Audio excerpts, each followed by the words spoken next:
Sir CM sir sir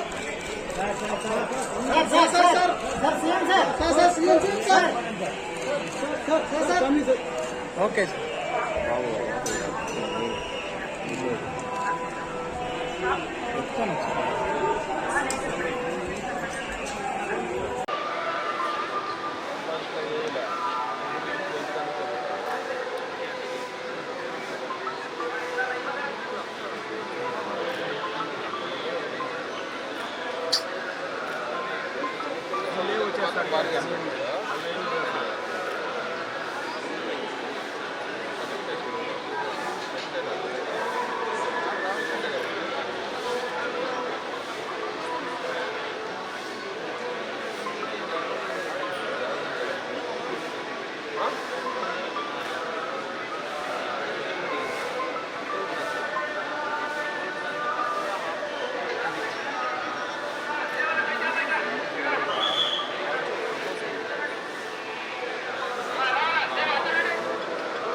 sir ఆయన ముందుకు వెళ్ళము సార్ సార్ ఆయన ముందుకు వెళ్ళము ఆయన పైకి పోయేదే ఉండదు కొంచెం ముందుకు వెళ్ళాం సార్ గ్యాప్ ఇవ్వండి సార్ గ్యాప్ ఇస్తే చాలు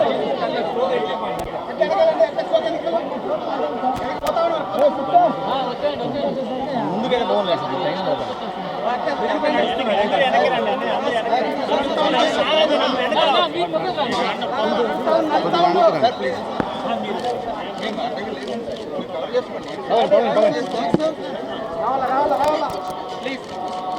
please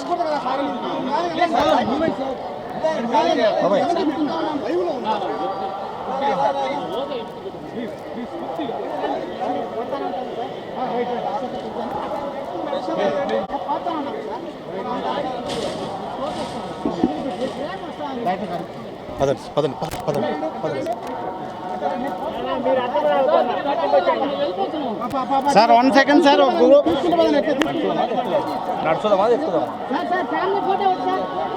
sir temple family photo తీసుకుందాం sir temple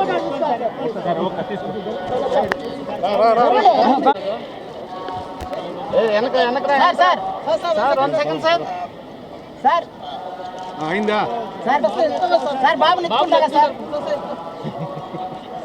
hi smile please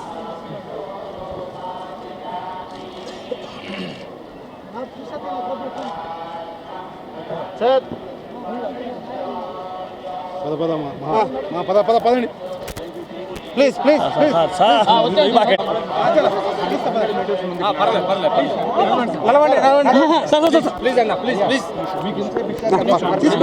మనం పైన పడం సార్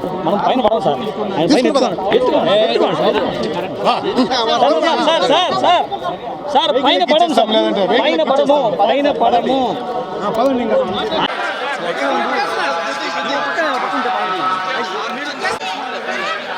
తీసుకుంటా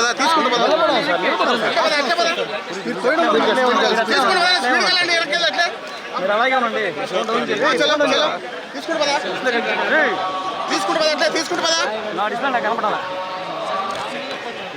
పదా కొంచెం ఫాస్ట్ పడండి వెనకాల ఫాస్ట్ పదా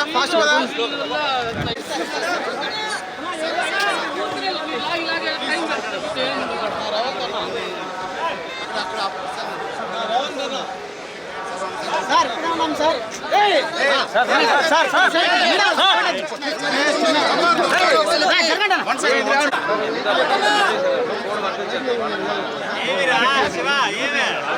సార్ ఇక్కడ ఉన్నాం సార్. స్వామివారి భక్తులందరికీ శుభాకాంక్షలు.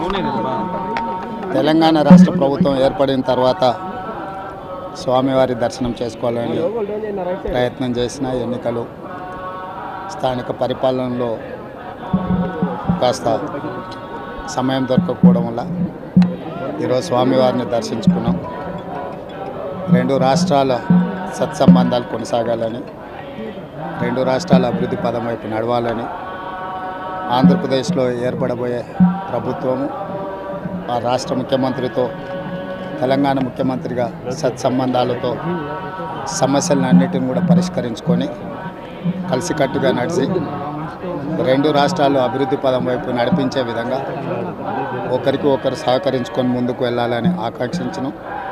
అదేవిధంగా తెలంగాణ రాష్ట్ర ప్రభుత్వం తరఫున కొండ మీద ఒక సత్రం నిర్మాణము, కళ్యాణ మండపం నిర్మించి తెలంగాణ నుంచి వచ్చే భక్తులకే కాకుండా దేశం నలుమూలల నుంచి స్వామివారిని సందర్శించుకునే భక్తులందరికీ కూడా సౌకర్యాలు కల్పించడంలో తెలంగాణ రాష్ట్ర ప్రభుత్వం కూడా భాగస్వామ్యం తీసుకోవాలనుకుంటుంది.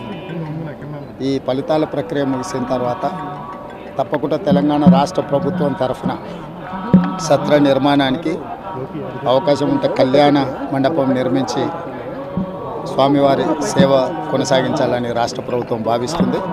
తప్పకుండా తొందరలోనే ఆంధ్రప్రదేశ్ ముఖ్యమంత్రిని కలిసి విజ్ఞప్తి చేసి ఇక్కడ స్వామివారి సేవలో తెలంగాణ రాష్ట్ర ప్రభుత్వం కూడా భాగస్వామ్యం తీసుకోవాలని కోరుకుంటున్నాం. కొండ మీద రాజకీయాలు మాట్లాడకూడదు. తప్పకుండా మంచి వాతావరణం ఉంది, వాతావరణం కూడా అనుకూలించింది. గత సంవత్సరం కరువు వచ్చిన, తాగునీటి సమస్య ఉన్న సమస్యలను అధిగమించి మంచి ఋతుపవనాలు, మంచి కాలం అవుతున్నది. వానలు పడాలి, పంటలు పండాలి, రెండు రాష్ట్రాలు సుభిక్షంగా ఉండాలనే మా ఆలోచన. ప్రకృతి కూడా సహకరిస్తుంది. తప్పకుండా పాలకుల మనసులో ఎలాంటి స్వామివారు ఒక ఆలోచన కలిగించి తప్పకుండా ఆ ప్రాంత రైతులకు సహాయం చేసే విధంగా వానలు పడి పంటలు పండుతాయి. మా ప్రభుత్వ కార్యాచరణ కూడా ప్రధానంగా రైతాంగాన్ని ఆదుకొని దేశం యొక్క సంపదను పెంచాలనేది మా ఆలోచన.